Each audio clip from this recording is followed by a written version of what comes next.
Welcome to the deep dive.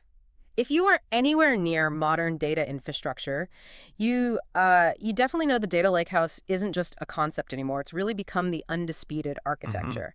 But that landscape, the one defining the architecture, it's moving incredibly fast. I mean, trying to keep Apache Paimon, Apache Iceberg, Apache Hudi, and Delta Lake straight in your head Yeah, and understand the trade-offs of specific features, it can feel like trying to drink from a fire hose of technical docs. absolutely. It's a lot to track. So our mission today is, well, to cut through some of that complexity.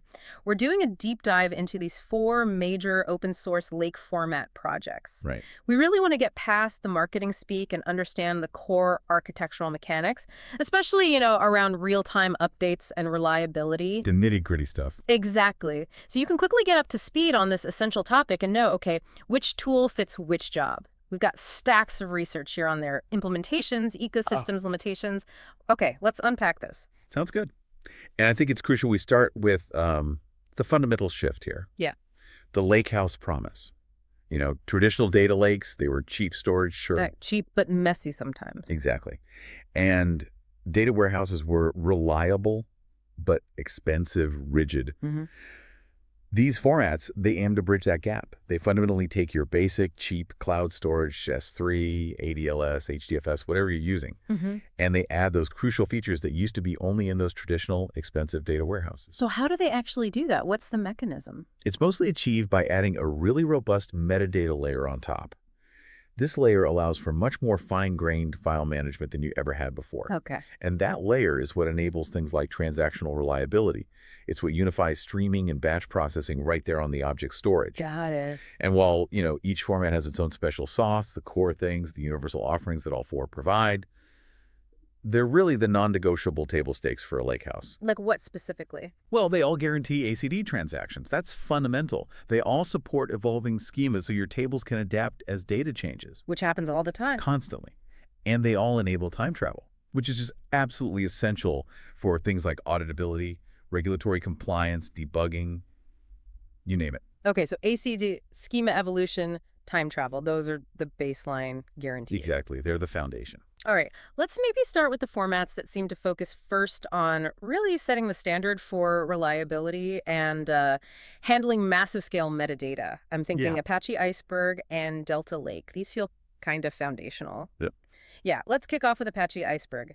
The sources we looked at consistently position Iceberg as an open table format built specifically for handling truly huge analytic data sets. You're talking petabytes, right? Often tens of petabytes, yeah. And their main design goal seems to be just absolute reliability and performance, basically avoiding any ambiguity or, as they put it, unpleasant surprises for the person running the queries. And that philosophy, that eliminating unpleasant surprises, it really permeates every feature Iceberg has. Their focus is squarely on fixing the core flaws of, the older data lake approaches. Where you might get an answer but not trust it. Precisely.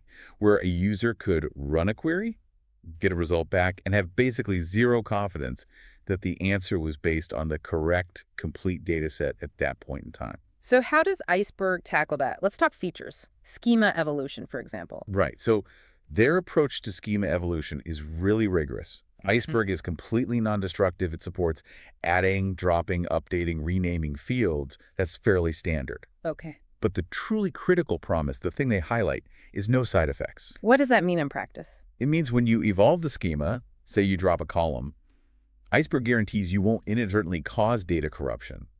Or, and this is crucial, you won't accidentally reintroduce old data that was supposedly deleted or part of the old schema definition. Yeah. That level of confidence in schema changes. It's massive when you're governing large, complex data domains with multiple teams involved. Makes sense. And what about performance and reliability related to, like, file organization? Because partitioning was always a huge headache, right? A source of errors and slow queries. Oh, absolutely. And that's where hidden partitioning comes in. Hmm. This is, I think, truly an architectural game changer for usability. How so? Well, in traditional high-style lakes, the user, the analyst, had to explicitly know the physical partition columns. They had to put them in their where clauses to get decent query speed. Right, like where year 2023 and month 10 and day 17. Exactly. And if they forgot one, the query engine might scan everything. Terrible performance. Worse, if the partition keys somehow drifted or were written incorrectly upstream, you could get silently wrong results. Very dangerous. Okay, so how does Iceberg fix that? It changes the mechanism entirely. It prevents those user mistakes by decoupling the logical table definition from the physical partition layout. Decoupling, how? The physical partition values are derived from the data using functions. Yeah. Things like bucket, transform, truncate, maybe extracting the month from a timestamp. These derived values are stored in Iceberg's metadata layer, not in the file path itself in the old way. Ah. So the end user. They just query the table like a normal SQL table. Select from events where event timestamp come around. Iceberg handles the partition pruning automatically behind the scenes using its metadata, ensuring they get fast queries without needing to know how the data is physically organized underneath. So Iceberg is basically managing that physical layout complexity itself, making your logical table much more stable and future-proof for the user. Exactly. And that future-proofing, it extends directly to partition layout evolution. What's that? Imagine you start partitioning by day, but 2 years later, your data volume is massive. Partitioning by day creates way too many small files, hurting performance. Right, a common problem. Iceberg lets you update the underlying partition layout. Maybe switch to partition by week or month, or use a different transformation function entirely. And crucially, you can do this without rewriting all the old data or breaking existing queries. How does that work? The metadata handles the evolution. It tracks both the old layout and the new layout. When you query, Iceberg knows how to read data from partitions created under both schemes seamlessly. The legacy partitions and the new ones just coexist. Wow, okay. That's powerful. This all seems to boil down to trust and transactional integrity, especially in these messy distributed environments. How does Iceberg guarantee correctness when you've got multiple things trying to write at once? Yeah, concurrency is critical. Iceberg is designed for absolute data correctness. It guarantees serializable isolation. That's the highest level, right? Like Yeah. databases. Exactly. It's the gold standard. Okay. In practical terms, it means table changes are atomic. They either fully succeed or fully fail. There's no middle ground. And critically, a reader will never see partial or uncommitted changes. How do they pull that off on something like S3? It's achieved through Iceberg's use of atomic commits. Essentially, updating the table means atomically swapping a pointer in the metadata store to a new metadata file, a new snapshot that represents the table state after the change.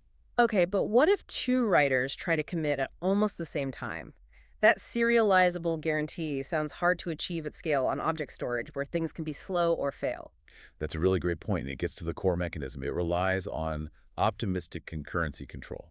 Optimistic, meaning? Meaning writers don't take out big, heavy locks on the whole table. That would just kill throughput. Instead, a writer reads the latest snapshot identifier, does its work locally, creating new data files in a new proposed metadata snapshot, and then tries to atomically update that central metadata pointer, say, in a glue catalog or dedicated Iceberg REST catalog. And if someone else beat them to it?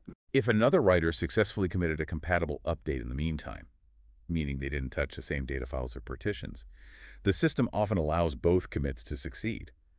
But if there's a conflict, maybe both writers tried to update the same partition or rewrite the same file, the second writer's atomic commit operation will fail. So it detects the conflict. Yes. The atom swap fails because the snapshot ID it based its work on is no longer the current one. The second writer then knows it has to retry its operation, starting again from the newer table state. This mechanism ensures you get high throughput for non-conflicting writes, while strictly guaranteeing that serializable isolation through that final atomic metadata update. Makes sense. It's a check at the very end. Exactly. And tying this back to analytics performance, Iceberg's metadata structure, the manifest that lists data files and their stats, is designed so that scan planning is fast. Meaning, because the file manifest and metadata are so well organized and self-contained, you don't need to spin up a heavy distributed SQL engine like Spark or Trino just to figure out which files belong to a table or which files are needed for a specific query filter. Ah, the planning itself is lightweight? Yes, this dramatically cuts down latency, especially for interactive queries or really complex analytical jobs that need to prune through potentially millions of files. Okay, Iceberg definitely sets a profoundly high bar for that foundational reliability and scale. Now let's transition to Delta Lake. Delta often gets credited as, the format that really defined the Lakehouse architecture, often leveraging the power and scale of Apache Spark. Delta Lake's key strengths, at least based on the sources, seem to center on this idea of transactional unification and handling metadata scale, particularly within that Spark ecosystem. Mm-hmm. The promise here is huge. A single Delta table acts simultaneously as a batch table, a real-time streaming source, and a streaming sink. That kind of unification, if it works, simplifies architecture massively. And that unification really hinges on their metadata approach. Delta Lake tackles metadata by, well, leveraging Spark's distributed processing power itself. It maintains a transaction log, the Delta log, which is basically an ordered record of every single transaction committed to the table. So it logs every file addition, deletion, update. Every atomic commit, yes. And this ability to distribute the processing of that log using Spark is central to their scalable metadata handling. It allows them to manage potentially petabyte-scale tables with maybe billions of individual files without the metadata itself becoming a bottleneck. Gotcha. And the guarantees? ACID. Oh yeah, absolutely. Delta provides ACID transactions on Spark, also using serializable isolation, similar guarantees to Iceberg there. Yep. But they couple this with a very strong focus on data quality right at the point of ingestion, using something they call schema enforcement. Schema enforcement. How does that work? It automatically validates the schema of any incoming data against the table's defined schema before allowing the write. The goal is to prevent the insertion of bad records that don't match, have wrong data types, missing columns, etc. It can also automatically handle some schema variations if configured. That sounds great for governance. But let me push back a bit and quote, strict schema enforcement. Doesn't that sometimes create friction? What if an upstream system hiccups and sends an extra field or slightly messy data? Doesn't blocking the write cause headaches for ingestion teams? That is definitely the trade-off, and you've hit on Delta's core philosophy here. The sources suggest Delta takes a strong stance. Data quality and reliability in the Lakehouse matter more than just accepting absolutely everything that gets thrown at it. So governance over initial flexibility. Pretty much. Yeah. Yes, it can lead to friction. Mm. Bad records might get rejected or need to be quarantined, but the goal is prevention. It acts as a quality control gate at the point of entry. You can configure it to evolve the schema automatically for certain safe changes, like adding new nullable columns. But if the data type mismatches for a critical column or a required field is missing, it blocks the write. The idea is to force the upstream system or pipeline to fix the issue, rather than letting bad data pollute the lake. It prioritizes the long-term integrity of the data asset. Okay, that makes sense. It's an opinionated design choice. And their temporal features. Time travel. Absolutely. Just like Iceberg, Delta Lake offers robust time travel. It's enabled by that transaction log, which versions the data. This is crucial for rollbacks if something goes wrong, provides a full historical audit trail, and it's fantastic for things like reproducible machine learning experiments. Like training a model on data exactly as it was last Tuesday. Precisely. A data scientist can reliably recreate that exact table state weeks or months later. And importantly, Delta fully supports merge, update, and delete operations too, which are essential for handling complex change data capture scenarios and streaming upserts, which actually brings us neatly to the formats that really specialize in those kinds of operational updates. Right, so we've covered the foundational reliability of Iceberg and the transactional unification of Delta. Now let's shift gears to the projects that really hone in on the operational real-time update layer, Paimon and Hudi. Mm-hmm. If Iceberg and Delta may be focused initially on reliable analytics over huge datasets, these two seem laser-focused on solving what might be the hardest problem. High-frequency, low-latency data mutation, but doing it directly on cheap cloud storage. Which traditionally hates small, random updates. Exactly. Let's start with Apache Paimon. This is where, for me, it gets really interesting architecturally.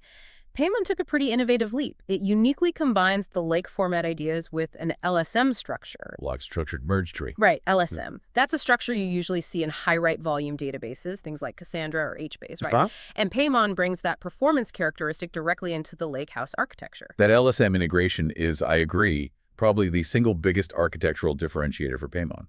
And to understand why it's potentially a game changer for the Lakehouse, you need to grasp what LSM does. Okay, break it down. So LSM structures optimize for writes, specifically sequential writes.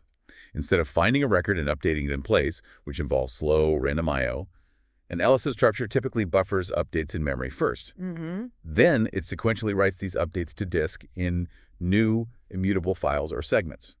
Later in the background, it merges these smaller segment files into larger, more consolidated ones. This minimizes the performance cost of any single write operation. So it turns random writes into sequential writes plus background work. Exactly. And by adapting this database structure to object storage, which, as you said, loves large sequential writes and hates tiny random updates, Paimon specifically targets building a real-time lakehouse architecture.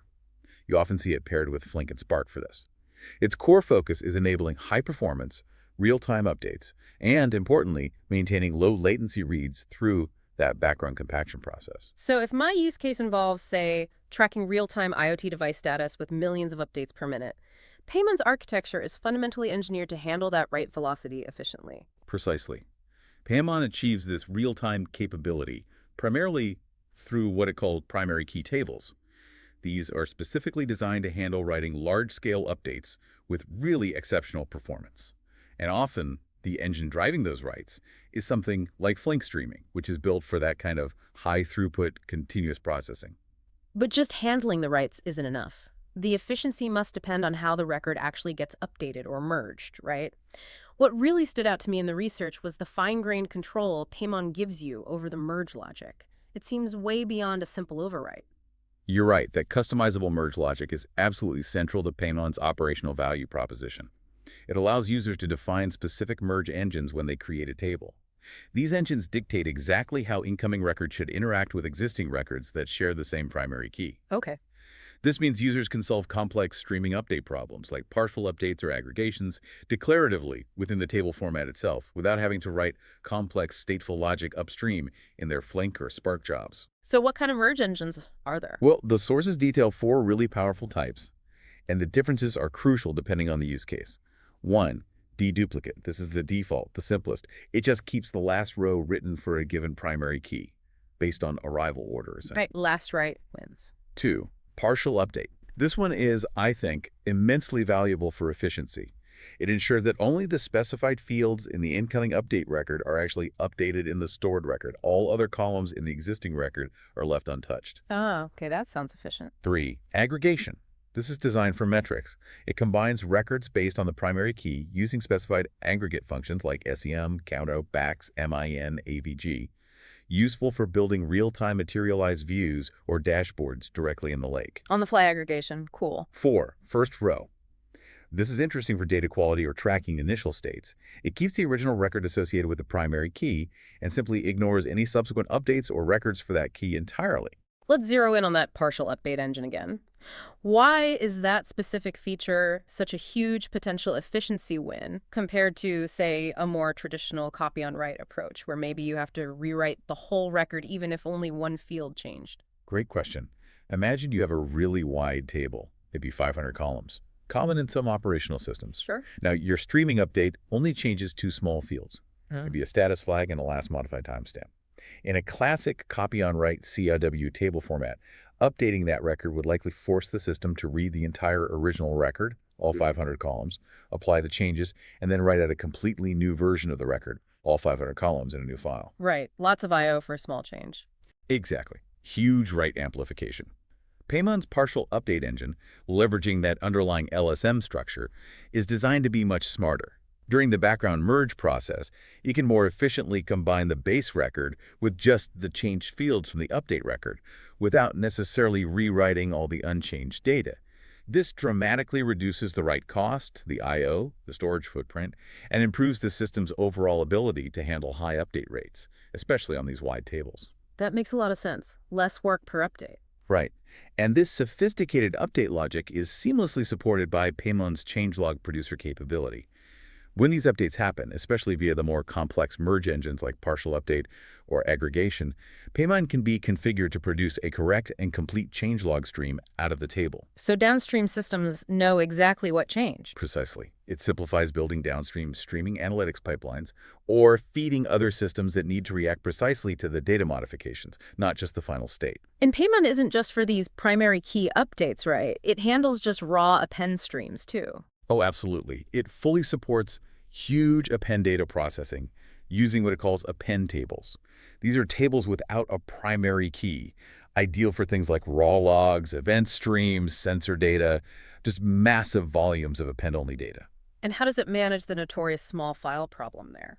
For these massive batch and streaming ingest workloads into append tables, Paimon manages the housekeeping.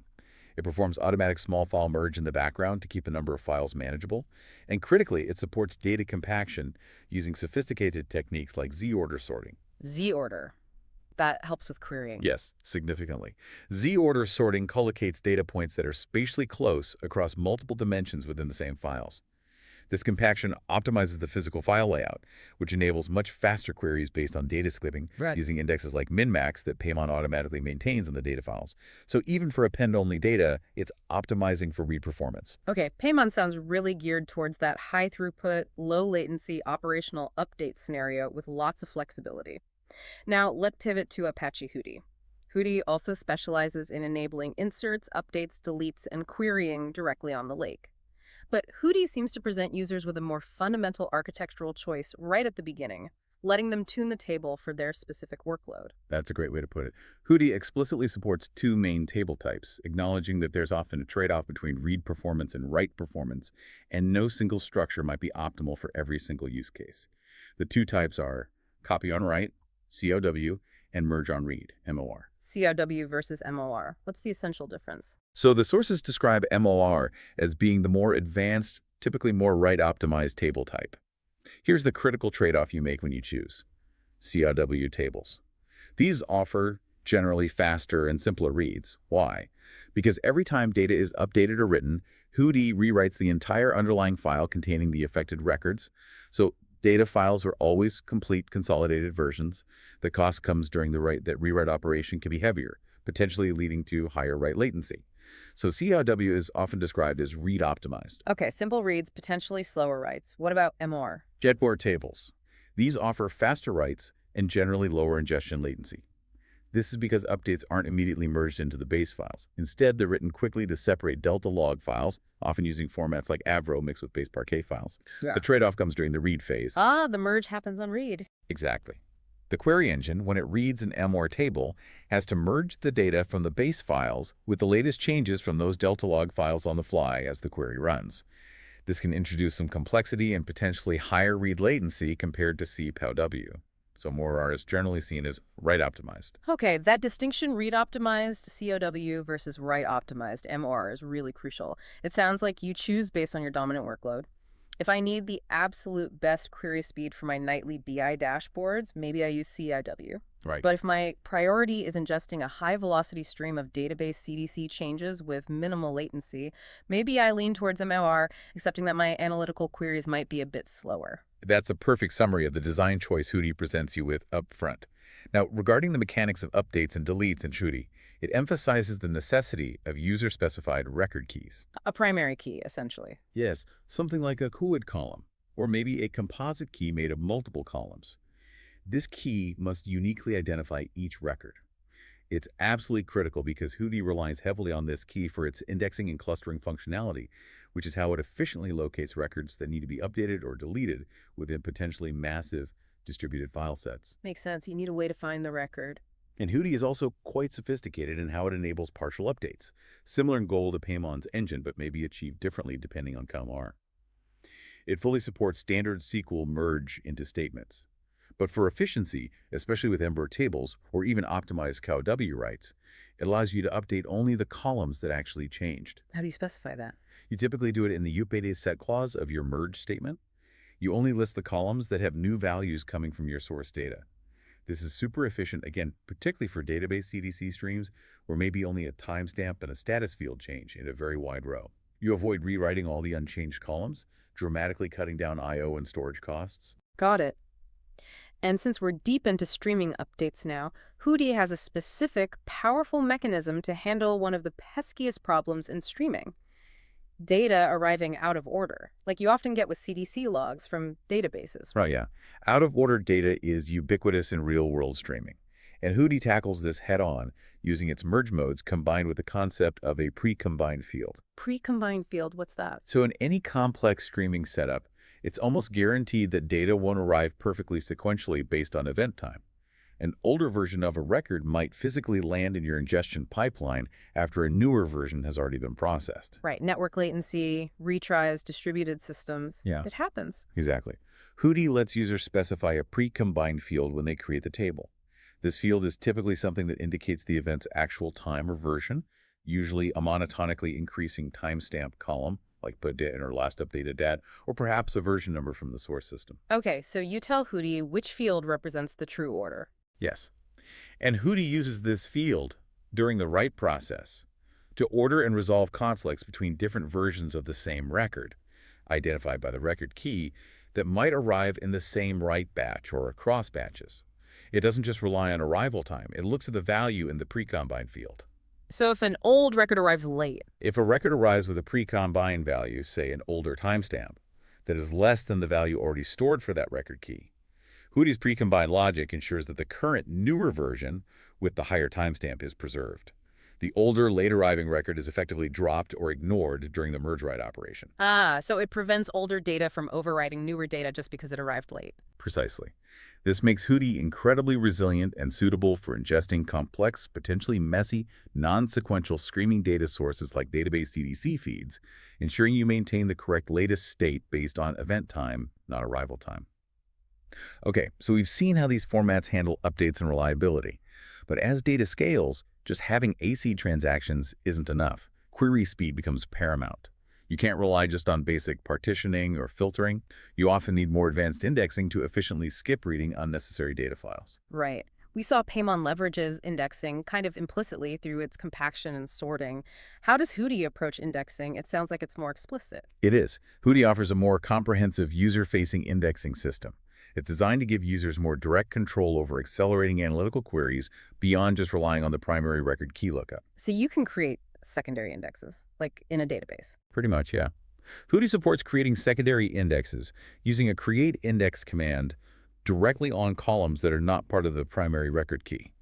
This is a significant step towards bringing traditional database optimization capabilities into the Lakehouse. Is there a catch? There's a prerequisite mentioned in the sources. You generally need to first enable Hudi's core record index feature itself. This usually involves setting a configuration property like hudi.metadata.record.index.enable to when you create or manage the table. This enables the underlying metadata structures Hudi needs to then build these secondary indexes effectively. Okay, enable the foundation first. What kind of indexes can you create then? Once that's enabled, Hudi offers different index types, specifically designed for data skipping during query planning. The sources highlight two key types of what they call expression indexes. One, Bloom filter expression index. You typically create this on a high cardinality column, often a string column like maybe a driver id or user id. The Bloom filter is a probabilistic data structure. It allows the query engine to very quickly check if a specific value, like a driver ID, definitely is not present in a given data file. So it helps rule out files quickly? Exactly. It helps prune large numbers of files from the scan without needing to actually open and read them, especially for equality predicates, where driver identities YZ. 2. Column stat expression index. This type is generally more useful for columns involved in range queries, like timestamp columns, TSS, or numerical columns. You might define the index using a function, like from Unix time, TS. Hudi then stores minimum and maximum statistics for that column's value, or the function's result, across each data file. And queries use those min-max stats. Yes. If your query has a filter, like where it's sometimes stamp, the engine can look at the max eads value stored in the index for each file and immediately skip any file where the maximum timestamp is less than your filter timestamp. Again, avoiding reading unnecessary data. So Hudi gives the user pretty granular control to build indexes tailored to their specific query patterns. Paimon, on the other hand, sounds like its indexing is more of an automatic byproduct of its LSM compaction process. That's a good way to contrast their philosophies, yeah. Paimon's primary route to indexing and query acceleration seems tightly integrated with its data compaction strategy. Because it uses techniques like Z-order sorting during compaction, it naturally clusters related data together physically within files. Which helps reads. Yes, because that physical organization enables highly effective data skipping using min-max indexes, which Paimon automatically generates and maintains based on the actual data content within each compacted file. So while Hudi offers explicit, user-defined secondary indexes, Paimon's indexing feels more built-in, derived directly from its high-performance LSM write and compaction pipeline. Okay, interesting difference in approach there. Beyond just raw query speed, one of the other huge advantages these formats bring is the ability to query data as it existed in the past, that whole time travel idea. Absolutely fundamental for auditing, reproducibility, debugging data issues. Right, so how do Hudi and Iceberg handle that? They both seem strong here. Yeah, both support sophisticated time travel queries. In Iceberg, it's often referred to simply as time travel and version rollback. You can query a table using a specific snapshot ID or a timestamp to see exactly what the data looked like at that point.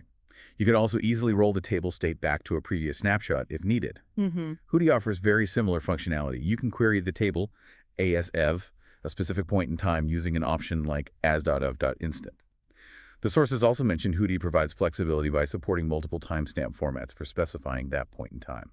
So basic time travel is covered. Yeah. But Hudi goes further. It has some specialized query modes beyond just looking at a past snapshot.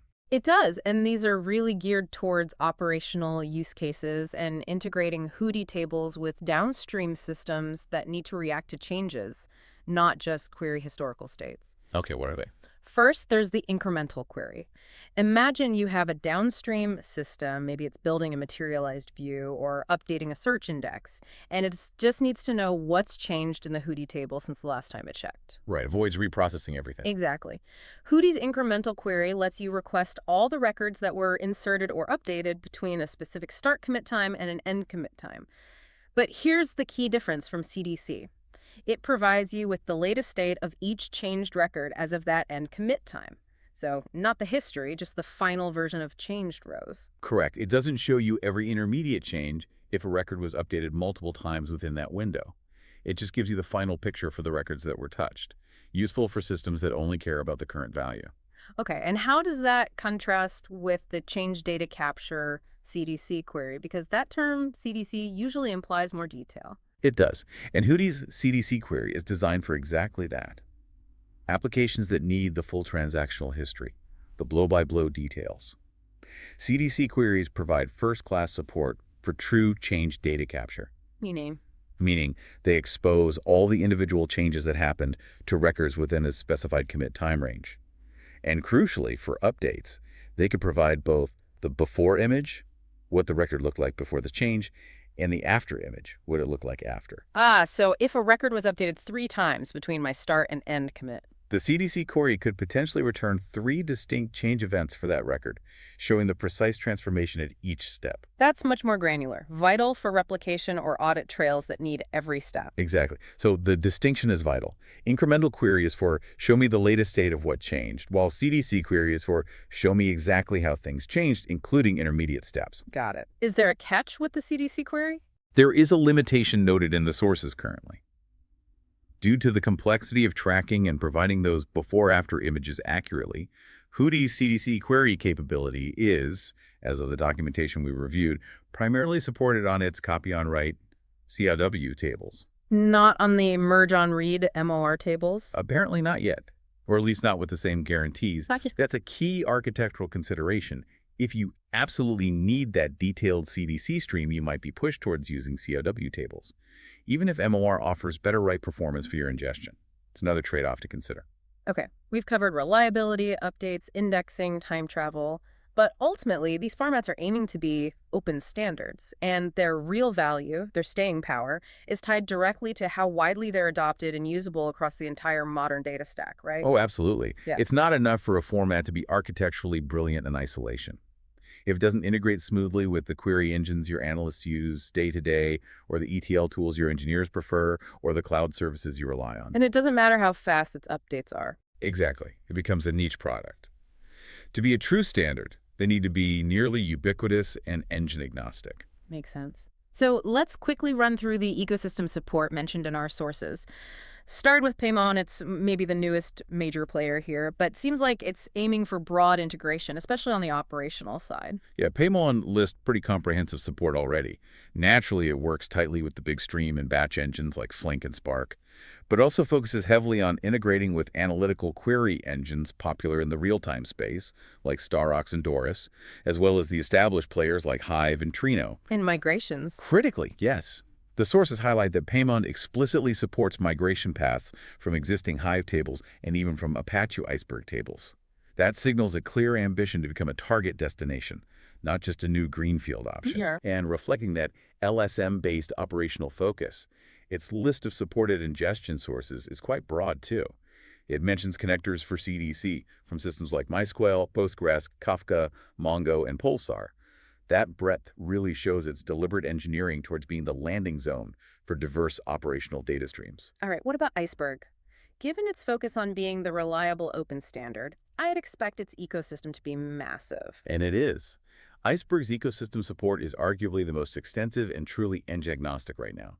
It works seamlessly with pretty much every major processing engine: Spark, Trino, PresaDB, Flink, Hive, Impala, the list goes on. And cloud services. Deep integration there too. The sources mention robust support and features specifically built for AWS Glue, direct S3 integration, even using DynamoDB for lock management. Furthermore, it boasts explicit integration support with the major cloud data warehouses. Snowflake, Google BigQuery, Amazon Redshift can all read Iceberg tables directly. Oh, okay. That extensive agnostic support really underscores why many organizations view Iceberg as that foundational layer for enabling analytics across diverse teams and diverse cloud platforms without lock-in. Makes sense. And Hudi and Delta Lake, how do their ecosystems stack up? Hudi, which initially gained a lot of traction primarily within the Spark community, has definitely expanded significantly since then. Its ecosystem now includes solid support for Hive, Flink, Presto, and Trino as well. Okay. Delta Lake, while undeniably having strong ties to the commercial success of the Databricks platform which originated it, still maintains an open-source core format that is also widely supported. Its ecosystem includes integrations with Apache Flink, Apache Hive, Apache Trino, AWS Athena, and many others. So the overall message seems to be: The message is clear. All four of these major formats recognize that to be a viable open standard, you must have broad multi-engine support. The goal is to ensure that your data stored in these formats is never locked into a single vendor's platform or single processing engine. You retain flexibility. And for developers building custom applications or tools on top of these, the API support needs to be there too, right? Going beyond just SQL access. Absolutely critical. Right. You need programmatic access. Engineers need to be able to manage cable metadata, read data efficiently, perhaps even write data using lower-level APIs in their preferred languages. What do the sources say about APIs? Paimon, for example, lists support for a Flink API, a core Java API, a catalog API for metadata operations, and a Python API.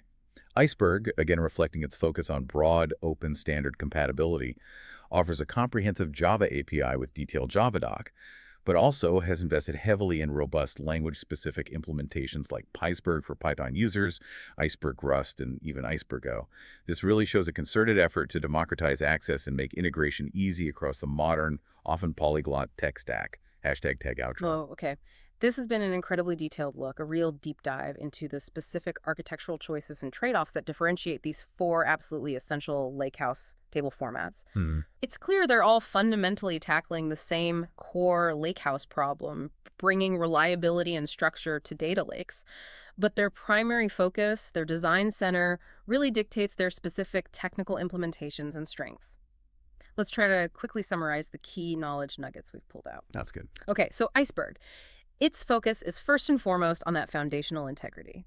Maximum metadata reliability for petabyte scale analytics, reducing user error through things like hidden partitioning, and guaranteeing that strict serializable isolation using robust snapshot management. Right, reliability and scale. Delta Lake. It prioritizes that seamless transactional unification of batch and streaming, really leveraging Spark's distributed power for highly scalable metadata handling and putting a strong emphasis on data quality through schema enforcement at ingestion. Unification in Spark native scale. Then Hudi.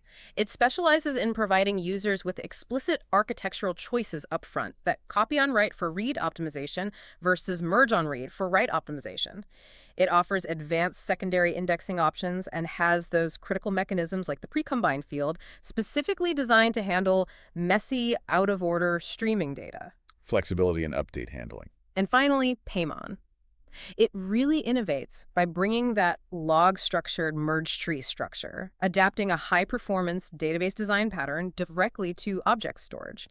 This enables potentially ultra-high-performance real-time updates and gives users incredibly granular control through those customizable merge engines like partial update and aggregation, which can significantly optimize I/O, especially on wide table. LSM innovation and granular merge control. So what does this all boil down to for you, the listener? You should now have the vocabulary and hopefully hopefully a much deeper understanding to really differentiate between these leading options when you're designing or evaluating a modern lakehouse architecture.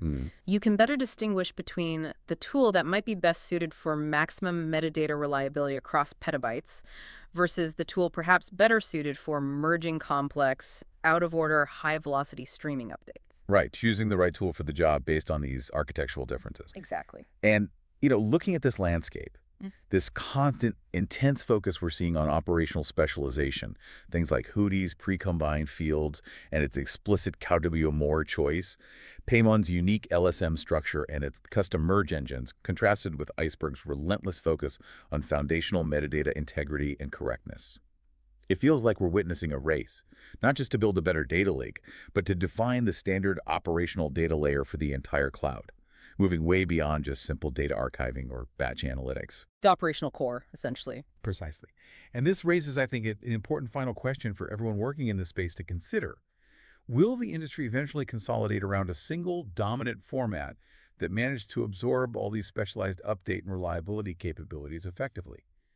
Or, perhaps more likely in the near term, will these distinct architectural approaches, LSM versus highly optimized snapshotting, CAW versus MOR, continue to serve different high-stakes niches within that evolving real-time lakehouse ecosystem for the foreseeable future?